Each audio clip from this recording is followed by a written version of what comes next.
think if you talk to just about any geneticist, and if they're talking about race, the first thing they will say at the beginning of their talk is race does not exist. Human race does not exist. So the term race, in terms of biology, has been used to describe within a population subgroups that are a bit separate from each other.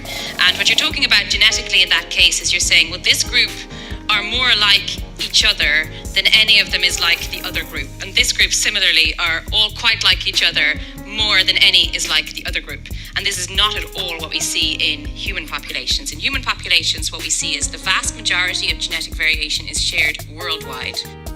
That was Dr. Aoife McLassott, professor in the Molecular Evolution Laboratory of Smurfit Institute of Genetics.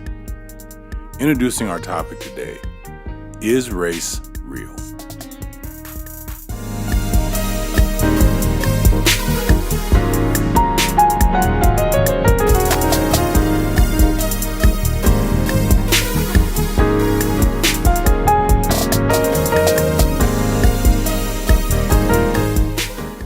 If you Google the word race, you will note that the definitions are as varied as the races the word is trying to define.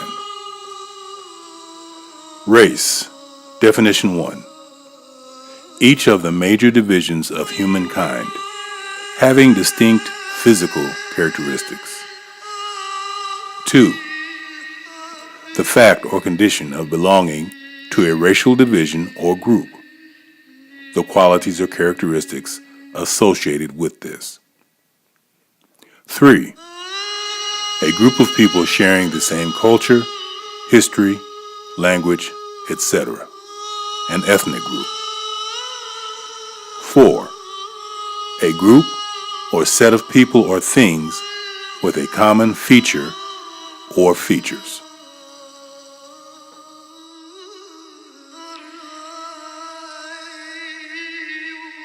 Science says race is not real. What do you believe?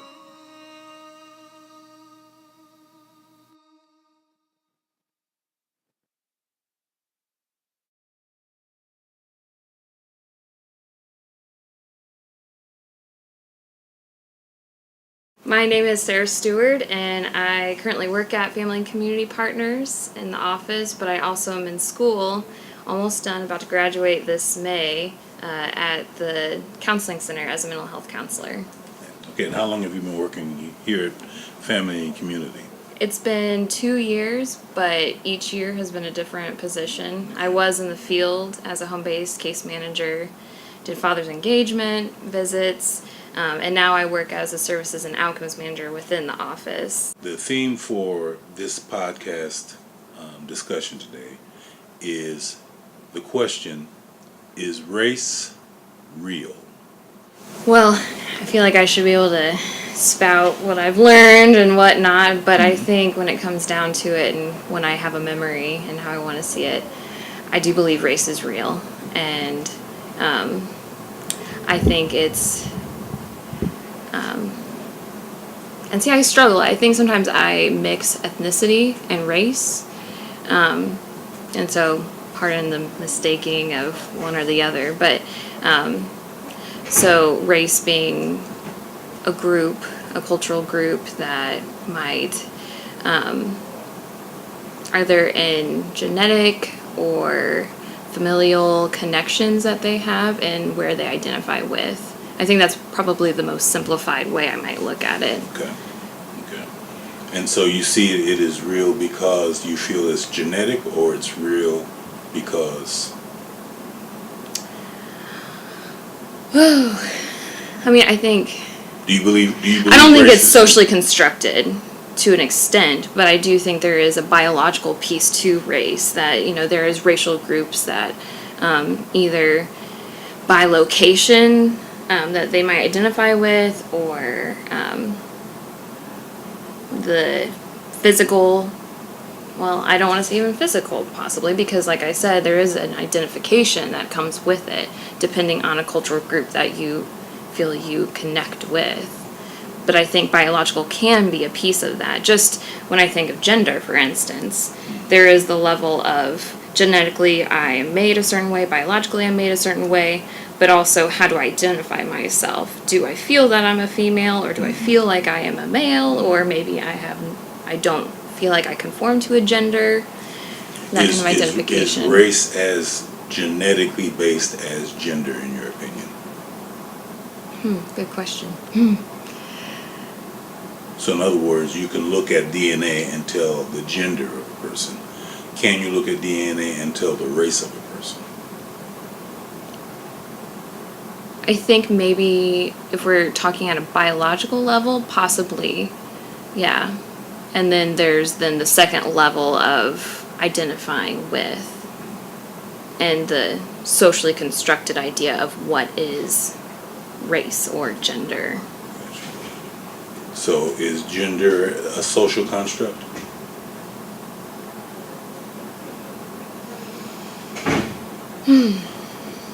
It's a hot topic.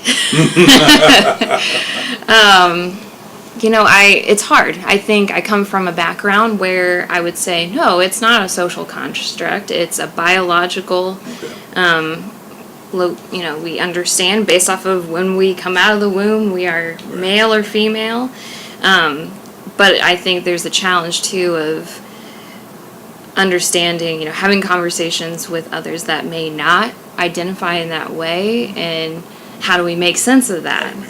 And so I think there is a basis or a grounding of what could be biologically understood as race or gender, but I think there's also a little bit of that gray area of what is it to be within that, identifying as male, female, as Caucasian, African American, Hispanic. What are the acceptable behaviors that support being a male or female in society? Yeah, that's an interesting nuance. So how do you identify from a race category? I identify as Caucasian. Caucasian, is that the color? Oh, yeah. Is Caucasian a race, or is Caucasian is that a race, or is that a ethnic group? I think it's both. I think sometimes it's hard, I think, to identify as an ethnic group. Because it's so emphasized in everything. It's hard to kind of taper down sometimes and say, okay, what is it to belong to this group? And what are our nuances that kind of identify as Caucasian? Is Caucasian connected to a particular color, or can anybody of any color be Caucasian?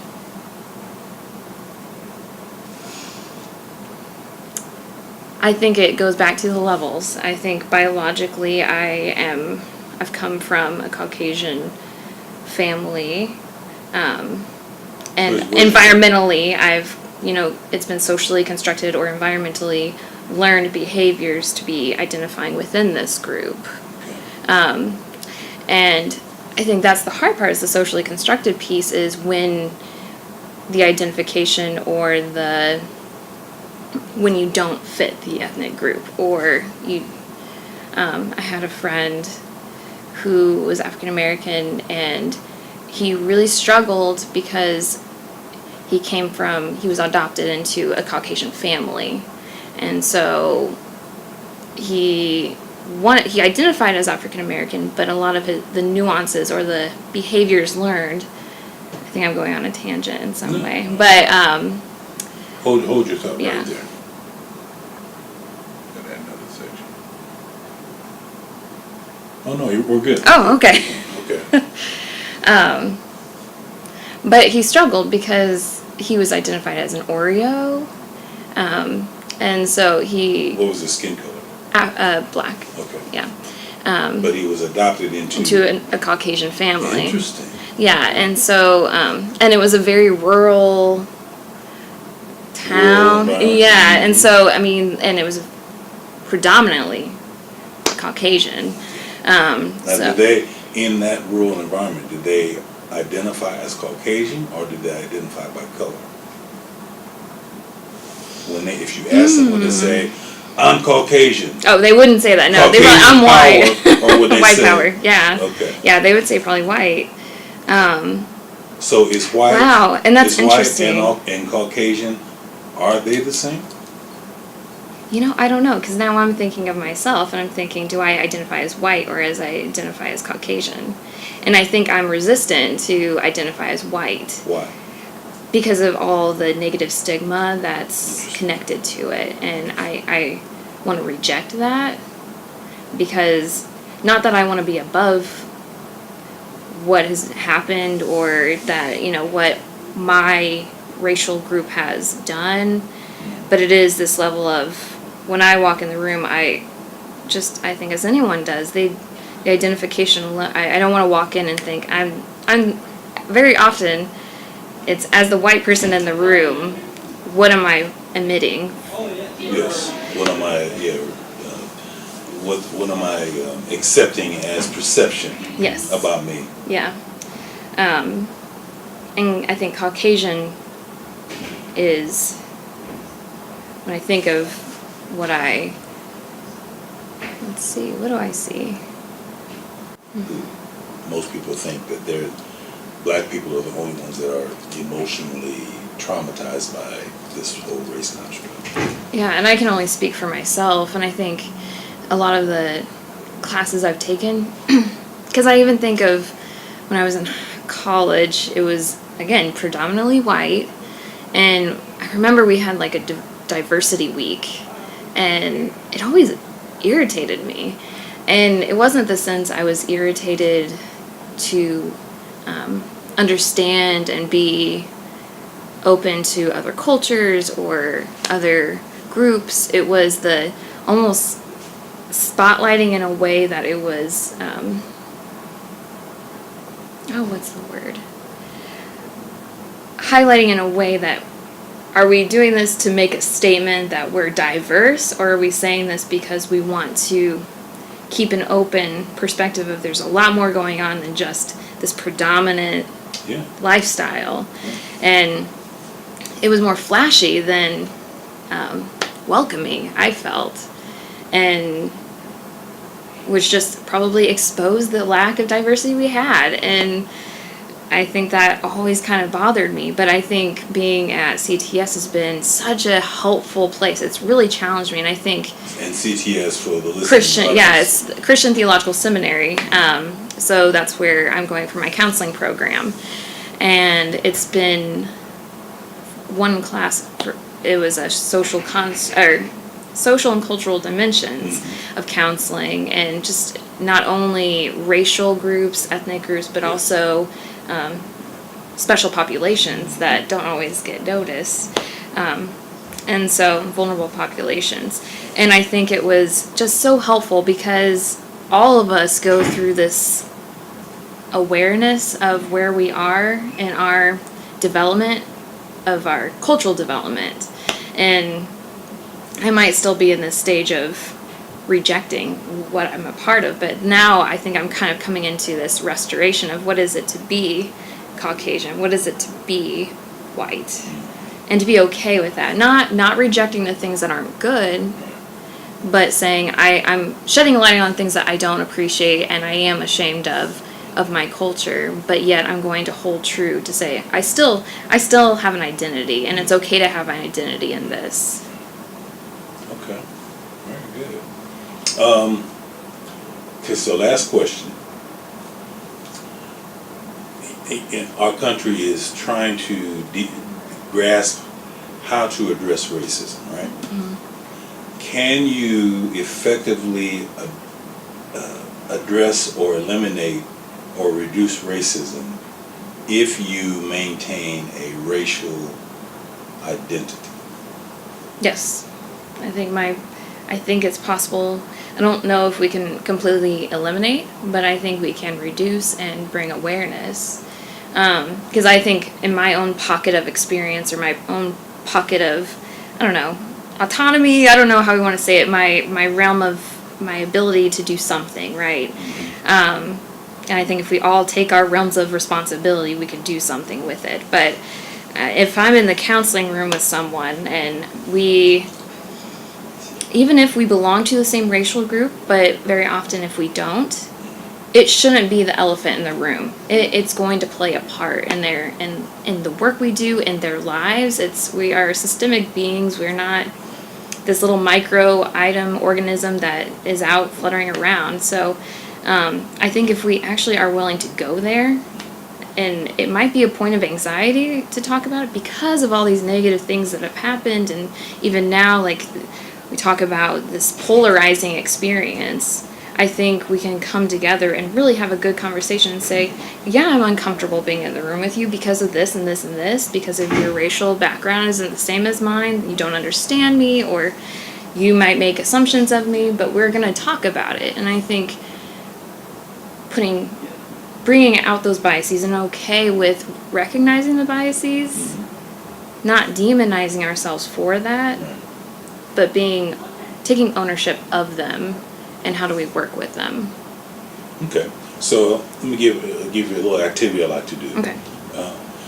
There's a pyramid, right? Top at the bottom, and then there's levels. So on the race construct, the way that it's set up, which color in this country is on top? Are you saying, what do you mean by on top in this pyramid? In terms of any systemic outcome, performance, access, opportunities, in at least in this country, which color would you assume to be on top of that pyramid? With more opportunity, I do believe Caucasian or white still has quite a lot of privilege. Has a lot, I don't want to say quite a lot, has a lot of privilege still. I want to hope that I'm seeing something different, and I think also, I don't know, I think systematically, if I'm looking at the general sense, that's my assumption. But I do see microsystems that's not the case. Right, in little small right. pockets, When I think of, let's say, family and community partners, for instance, I think there's a lot more pushing for equality. That pyramid, I don't want to see the pyramid, and I don't know if I see a pyramid. I can't speak of your experience, but there is intentionality to change the pyramid. Yeah, I would agree with you on that assessment of family and community partners. And so then your inverse of that on top, you would assume that you would state that the color on bottom of that pyramid would be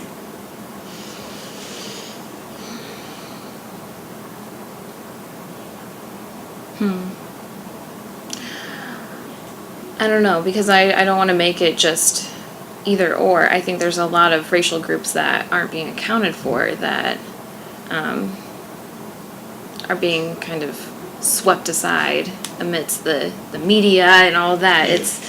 And so I think there's a lot of, but they'd be non-white. It would be non-white, right? Yeah, and I just think there's a lot of minority groups that aren't. Yes. That are not being. Aren't being represented well. Right. Yeah. Okay. I got you. So then, racism is all about systemic oppression, right? Systemic denial, access, and all that kind of stuff. And again, this is just a theoretical question. If labeling or accepting identity based on a racial category, if doing that,